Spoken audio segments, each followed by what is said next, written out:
Assalamu alaikum. Welcome to Nahil Point Zero, where we strip away the market noise to find the technical truth. Let's get to the numbers.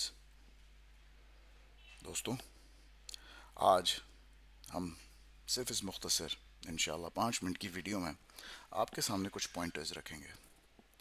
उन pointers का मकसद सिर्फ ये होगा कि ये मालूम किया जा सके कि क्या हम ऑफिशियली एक बेरिश टेरिटरी में आ चुके हैं और बेयर सीजन स्टार्ट हो चुका है और बुल डेड हो गई है, या बुल सिर्फ हाइबरनेशन में है। मैं आपके सामने पॉइंटर्स रखूंगा, इंशाल्लाह कंक्लूजन आप लोग खुद ड्रॉ कर लेंगे। तो आए ज़रा गहराई में उतरते हैं। ये आपके सामने मैंने फिबोनाची ट्रेस किया हुआ है, टॉप मोस्ट से वॉर के बॉटम तक। यहाँ पर अगर आप देखें तो 0.236 का जो लेवल है वो 1,55,000 के एरिया में आता है, और 0.382 का जो लेवल है 1,62,000 के एरिया में आता है। टेक्निकल ज़बान में तो इससे नीचे ट्रेड करना ज़रा बेरिश सेंटिमेंट की तरफ हमें लेके जाता है, लेकिन फिबोनाची जो है वो सिर्फ प्राइस को फैक्टर इन कर रहा होता है। फंडामेंटल्स को, न्यूज़ को, इन चीज़ों को फिबोनाची का नहीं पता होता। ये हमारा काम होता है इन चीज़ों को इसके साथ फैक्टर इन करना। अब इसके साथ अगर आप फैक्टर इन करें वॉर प्रीमियम, तो फिर पिक्चर ज़रा चेंज हो जाती है।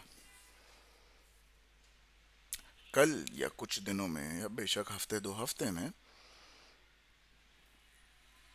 ये बादल छटेंगे इंशाल्लाह, और ये न्यूज़ साइकिल बेहतर होगा। तो देखिएगा पहले ही ट्रेडिंग सेशन में मार्केट बड़ी आसानी से अपना 155,000 का एरिया रिक्लेम करेगी, और अगले ही ट्रेडिंग सेशन में वो 162,000 का एरिया रिक्लेम करेगी। इवन तो ये रेजिस्टेंस है और ये बहुत तगड़ी रेजिस्टेंस है, लेकिन जब इतना बड़ा रिस्क प्रीमियम सर से हटेगा ना, तो ये आप देखिएगा कि मार्केट किस अंदाज से इनको चीरती हुई चली जाएगी, और यही रेजिस्टेंस इनके सपोर्ट जोन बन जाएंगे। ये मेरा मानना है।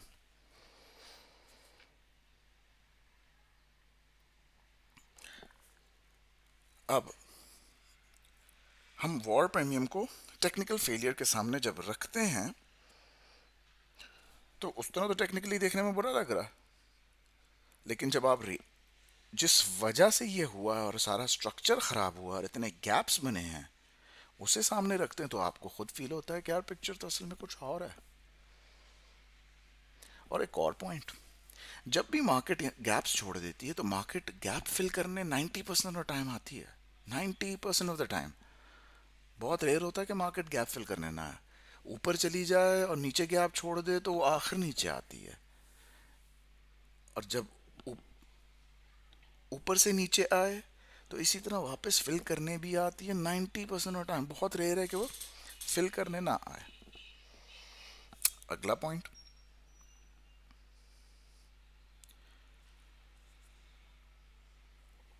जंग की वजह से हर स्टॉक जो है वो हमारा वॉर प्रीमियम की वजह से इतना दब चुका है कि देखा जाए तो हिस्टोरिकली बड़े सस्ते दामों में हर चीज़ हमें मिल रही है। और इस बात की सबसे बड़ी निशानी ये है कि आप पिछले कई ट्रेडिंग सेशन से देखें तो आपको नज़र आता है कि कंपनीज खुद अपने शेयर्स बाय बैक कर रही हैं। अगर आप पीलीपी डेटा देखें, एक मिसाल आपको देता हूँ, कई मिसालें हैं ऐसी, एक दे देता हूँ सिर्फ। LPL, लाल पीट पावर, इन्होंने 26% कैपिटल जो है अपना कैंसिल कर दिया है। ये एक बहुत बड़ी मूव है। जब कंपनी इतनी बड़ी मकदार में शेयर्स खरीदती है तो वो मार्केट को सिग्नल देती है कि प्राइस इंट्रिंसिक वैल्यू से बहुत नीचे है। मैनेजमेंट को पता है कि उनका बिजनेस इस 1,49,000 के इंडेक्स से बहुत ऊपर है, बहुत बेहतर है।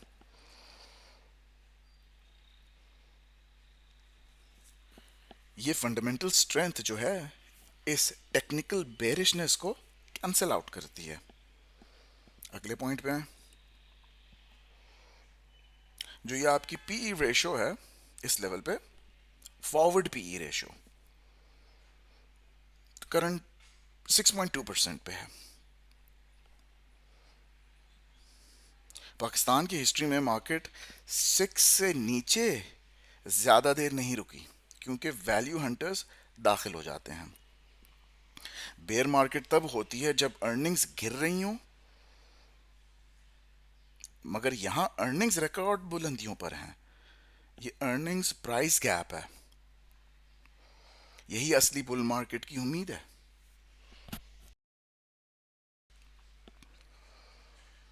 अगला पॉइंट, 1,43,995, ये एक डबल बॉटम है। मार्केट अब दोबारा अपने वॉर लो 1,43,995 की तरफ खिंच रही है। एक डबल बॉटल सिनेरियो बनता हुआ नजर आ रहा है। टेक्निकली ये डबल बॉटम पैटर्न बनने की जो कोशिश हो रही है, और अगर ये बन जाता है तो ये बहुत बुलिश सेंटिमेंट ये भी बन जाएगा। डबल बॉटम के बाद मार्केट जब रिवर्सल देती है तो बड़ा वायलेंट ऊपर की तरफ मूव दिया करती है, बशर्ते कि हम इस लेवल पे आकर एक अच्छी सी बेस बना लें। तो यकीन कीजिए उसके बाद अगला इसका पड़ाव जो होगा 1,73,000 होगा। डबल बॉटम पे अगर बेस बना लेती है, ये इतना जबरदस्त बुलिश सेंटिमेंट होता है।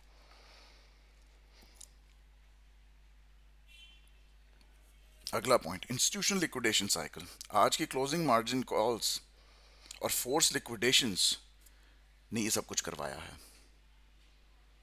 आप जाकर PS6 डेटा पोर्टल पे देख सकते हैं।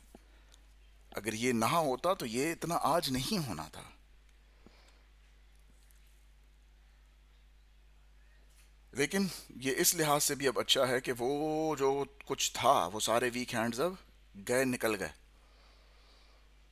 कल फिर से ये होना चांस कम है, अनलेस एंड अनटिल कोई रह गए हो। तो वो सुबह प्री मार्केट क्लोजिंग पे, सॉरी, प्री ओपनिंग सेशन में जब आकर हम ऑर्डर बुक देखेंगे, डेटा पोर्टल पे अवेलेबल होती है, वहाँ से हमें समझ आ जाएगी कि अभी भी कुछ पड़े हुए हैं या नहीं। देखा जाए तो कम ही होंगे, क्योंकि पिछले जो सेशंस हैं पिछले हफ्ते के, उसके मुकाबले में तो वॉल्यूम आज बेहतर ही था। अगला पॉइंट, RSI डाइवर्जेंस एट 149 के। अगर आप यहां पर देखें तो आपका RSI बुलिश डाइवर्जेंस दे रहा है। थोड़ा सा उसका अभी स्ट्रक्चर आपको यूं लग रहा है, लेकिन फिर भी यूं देखा जाए, अगर आप यहां से वहां ट्रेंड लाइन थोड़ी सी लगा के देखें तो ये आपको अभी भी एक बुलिश डाइवर्जेंस ही देता हुआ नजर आता है। प्राइस लोअर लो बना रही है और ये हायर हाई बना रहा है, हायर हाई बन रहे हैं। ये इशारा है कि सेलर्स एग्जॉस्ट हो चुके हैं, थक चुके हैं। और आज ये अपना काम करता अगर ये फोर्स लिक्विडेशंस ना आ जाती। अगला पॉइंट, 1,55,000 का जो पॉइंट है वो एक पिवट है। वो आपका 0.236 के जो लेवल पे है, ये मेक और ब्रेक पॉइंट है अभी हमारे लिए। इसके ऊपर क्लोजिंग का मतलब है वॉर प्रीमियम खत्म हो चुका। मार्केट इस खबर को बिल्कुल हजम कर चुकी है। मार्केट तब तक साइडवेज रहेगी जब तक वॉल्यूम के साथ, अच्छे तगड़े वॉल्यूम के साथ, इस रेजिस्टेंस को हम ब्रेक नहीं करते। 1,49,000 पर खामोशी दरअसल तूफान से पहले की खामोशी है। अगले पॉइंट पे आए, ऑयल प्राइसेस और एनर्जी सेक्टर की तरफ। ब्रेंट क्रूड हमारा अभी मैं देख रहा था तो 104 डॉलर से थोड़ा सा ऊपर जा रहा था और बुलिश हो रहा था, जो कि हमारे ट्रेड डेफिसिट के लिए तो बहुत बुरा। मगर OGDC, PPL, इन जैसे स्टॉक्स के लिए ये रेवेन्यू बूस्ट है, और ये इंडेक्स का बहुत हैवी वेट है। ये सारे जब इनकी आमदनी बढ़ेगी, ये तो इंडेक्स मूवर्स में आते हैं, ये बड़े मक्खन की तरह इंडेक्स को भी अपने साथ लेके जाएंगे। अगले पॉइंट की तरफ आए, IMF। का जो स्टाफ लेवल एग्रीमेंट है वो थोड़ा सा स्लो हो गया। वो हर दफ़ा ही होता है, ठीक है। अब थोड़ा सा टाइमिंग उसकी बुरी हो गई, पहले ही इतनी बुरी बुरी न्यूज़ आ रही हैं तो वो छोटी सी बात भी ज़्यादा हो गई, वरना ये एक नॉर्मल बात होती है। अब जैसे ही वो स्टाफ लेवल एग्रीमेंट भी होता है, मैं अभी यही सोच रहा था शायद अल्लाह अल्लाह का ही काम है।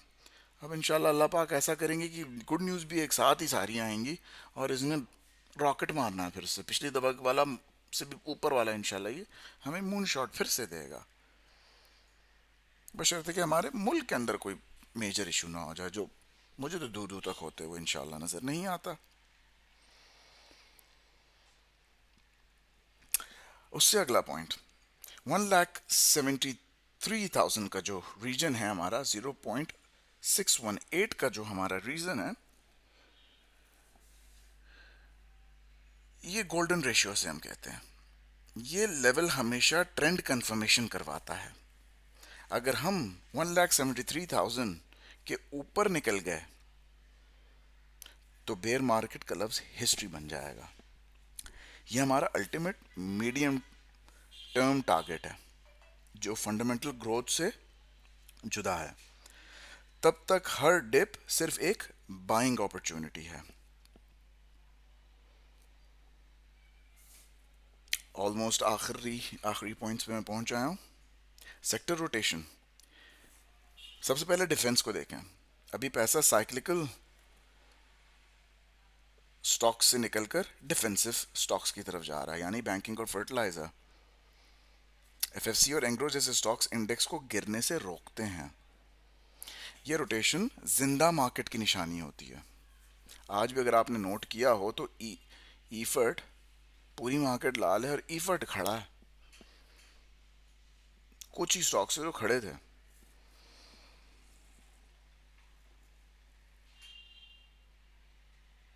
स्मार्ट मनी हमेशा प्रोटेक्शन पहले देखता है।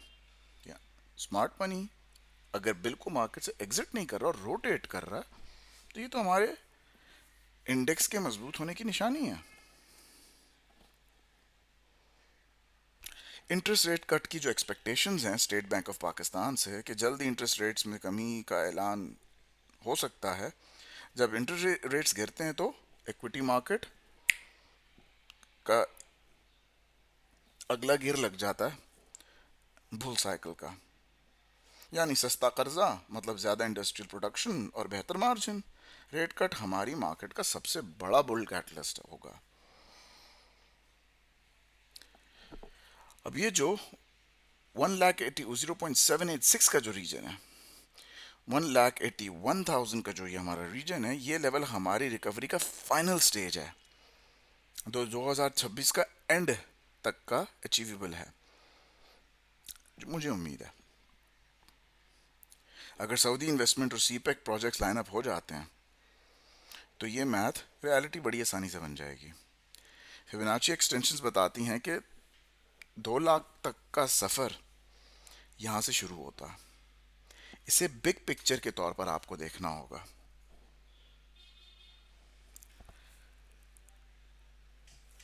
जो हमारा फॉरेन एग्जिट है उसके सामने में मुकाबले में जो लोकल अब्सॉर्प्शन है कि फॉरेनर्स बेच रहे हैं क्योंकि ग्लोबल जियो पॉलिटिक्स ख़राब है, मगर हमारे local institution, banks, funds, retailers उसे अब्जॉर्ब कर रहे हैं। जब फॉरेन सेलिंग रुकेगी तो डिमांड सप्लाई का बैलेंस बुल के ही हक में जाएगा। पिछले कई हफ्तों से मिलियंस ऑफ डॉलर वो सेल कर रहे हैं और हम ही लोग अब्जॉर्ब किए जा रहे हैं। और अभी अगर आप देखें तो उनका सेलिंग का प्रेशर उतना नहीं रहा जितना पहले था।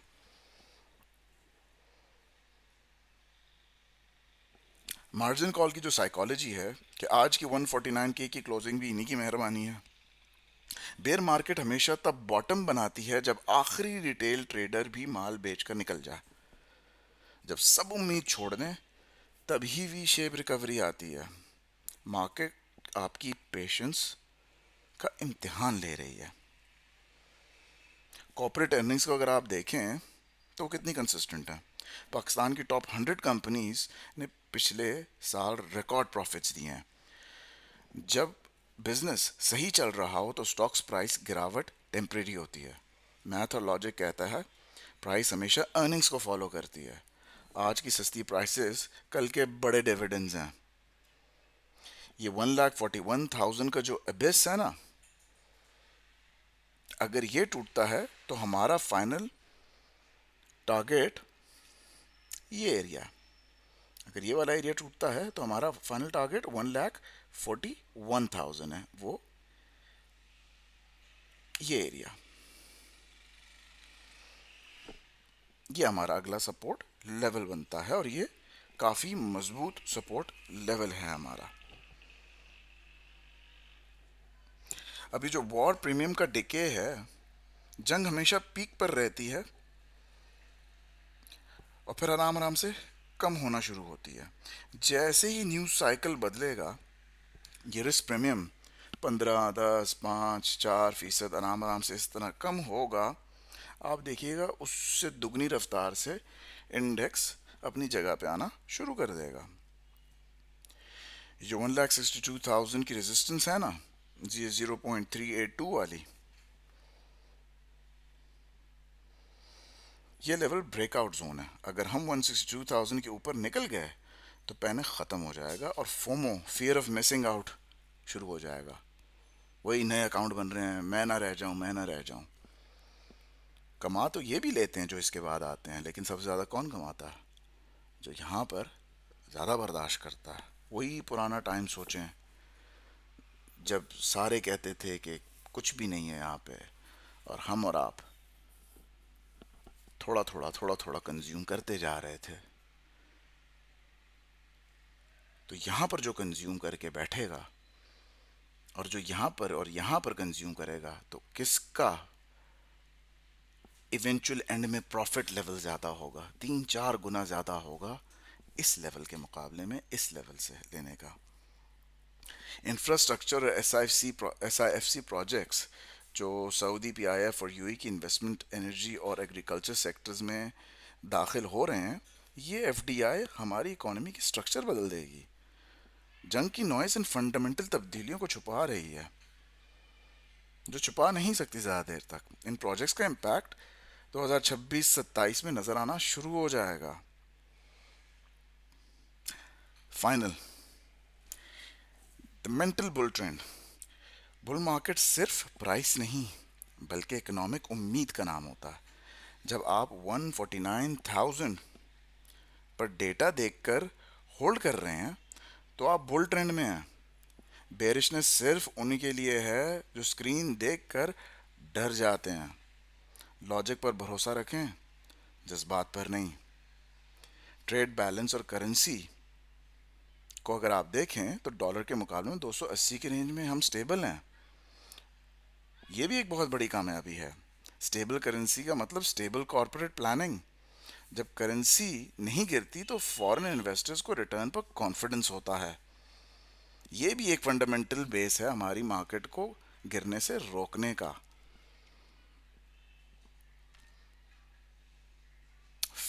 और आखिरी चीज, एनर्जी का जो सर्कुलर डेट है उसकी तरफ भी हम एक सोल्यूशन की तरफ जा रहे हैं, जो IMF के लिए एक पूरा ड्राफ्ट तैयार कर लिया गया है। डॉन न्यूज में आया था 14 तारीख को। और मार्केट में जो वॉल्यूम है उसका भी एग्जॉस्शन हो चुका है। पॉलिटिकल स्टेबिलिटी का फैक्टर भी आप सामने रखें। इंस्टीट्यूशनल, जितने आपके इंस्टीट्यूशंस हैं उनका बड़ा तगड़ा कैश फ्लो भी आप सामने रखें। तो फाइनल वर्डिक्ट क्या बनता है? मुझसे पूछें। Bull is alive. बस वॉर के सीन में बुल जरा ट्रैप हो गया।